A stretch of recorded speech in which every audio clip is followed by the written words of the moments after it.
expect them all to die. Probably one of my biggest regrets. Feline distemper is not a death sentence. Did you know that there is a parvo for cats? It is called Feline Panleukopenia,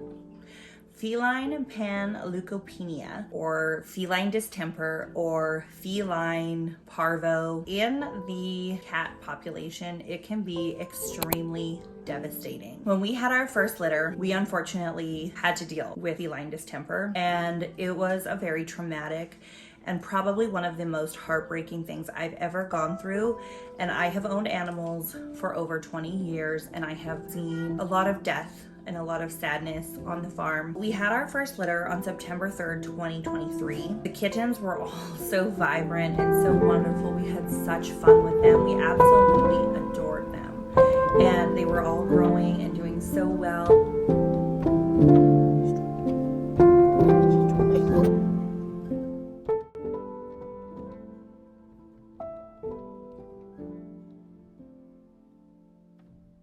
One week before their first vaccine, we noticed that one of the kittens, the strongest kitten actually, started dropping weight, and she was starting to have some yellow diarrhea. Diarrhea in kittens, especially when they're starting food and starting to taste different things, diarrhea is not uncommon. Was immediately making sure this kitten was hydrating and eating, and we were making sure that she was getting everything that she needed. She just seemed to start losing weight more slowly, and I could tell that this kitten was dehydrated. So I was really focusing on syringing her extra fluids in the bottle and getting her to drink more. I had treated for parasites. I had done all of the things that came naturally to me. I had lived on Google trying to figure out what the heck was causing the diarrhea, because I knew that the dehydration was coming from the diarrhea. And if I could get the diarrhea stopped, we could get her on the up and up. So I treated for everything, and I saw no improvement. So we decided to rush this little kitten into the vet. She was 3 days before her first vaccine. So we rushed her to the vet, and the vet took a look at her and said, you know, she's too far gone. I recommend humane euthanasia. This kind of shocked me. I was really thinking the vet was going to be able to administer fluids and, you know, at least try something. The vet said, no, she's too far gone. That is probably one of my biggest regrets in all of this story, is listening to the vet. As we did the euthanasia, we put the kitten down because that's what the vet told us to do. We did the test for distemper. Unfortunately, came back and she said the test was positive, meaning that she had it. And I said, okay, so what do we do? The vet told me point blank, there's nothing you can do. You will lose all of your kittens. I went home completely shell-shocked. I was stunned. We had 4 perfect, healthy kittens at home, and the vet said, they've probably already got it. Expect them all to die. Beautiful kittens that we had just spent 7.5 weeks loving, nurturing, caring for. She said they were all gonna die and that there was nothing I could do. She said bleach is the only thing that kills it, and you need a really high concentration, but it stays in your house for years, and it can be transferred just walking around on your clothes. It's so contagious. And we were essentially supposed to go home, bleach everything that we could, and hope that they didn't get it. So we came home and we cleaned, and within a day, another one started showing the same signs. And he was one of the weaker ones, and he was such a sweet boy. Essentially, all we could do was make him comfortable and try and keep him hydrated, and the vet said that that was really all that we could do, and when he got bad enough, to just bring him in and we'll put him down too. We ended up losing him fairly quickly.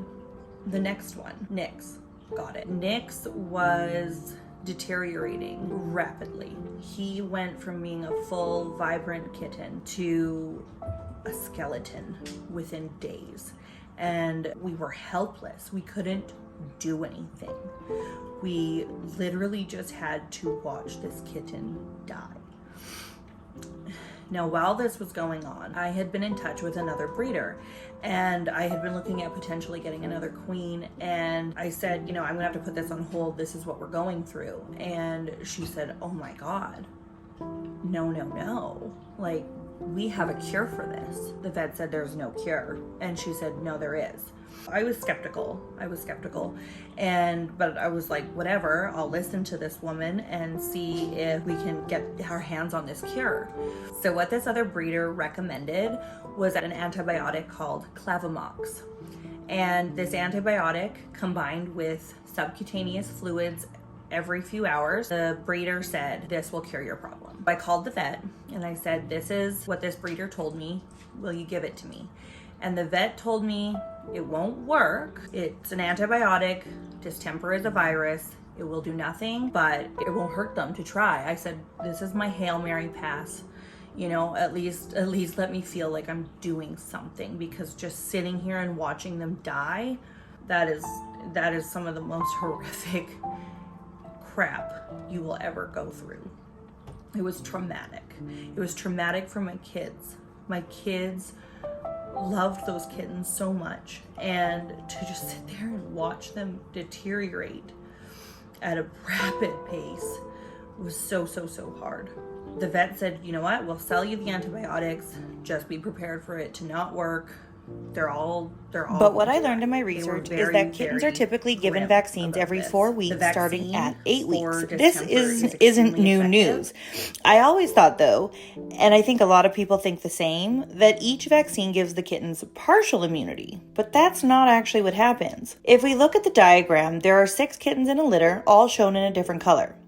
All the kittens are born with antibodies, and then they get more antibodies from the mother's colostrum. The mother's antibodies protect the kittens and start to deplete over the first 8 to 16 weeks.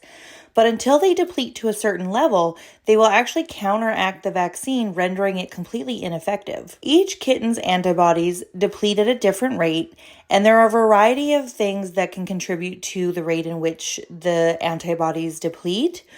So this is why we administer the vaccines multiple times. We don't have a lab, and so we're not able to determine the level of antibodies in each kitten. So we administer vaccines at different intervals to try and catch each kitten when they become vulnerable. In the diagram, you can see that the green kitten's antibodies are the first to drop off, and that kitten is highly susceptible to disease from weeks 7 to 8. The first vaccine is given at 8 weeks. But the only kitten that is protected by that vaccine is the green kitten, because mother's immunity counteracted the vaccine for the rest. The pink kitten is the next one to lose mother's immunity, and as you can see, this kitten is vulnerable for 2 full weeks before she receives the second vaccine. The yellow kitten loses her protection right before 12 weeks, so the second vaccine will protect her as well. The third vaccine protects the final 3 kittens, but note that the orange kitten is vulnerable from weeks 12 to 16. This is why it is so important that kittens remain in the cattery until a minimum of 16 weeks, and research has shown that sometimes the mother's antibodies are still working in effect and rendering vaccines ineffective all the way up until 20 weeks. So this information really changed my understanding on how vaccines work, so I thought it would be a fun little tidbit to share during this story.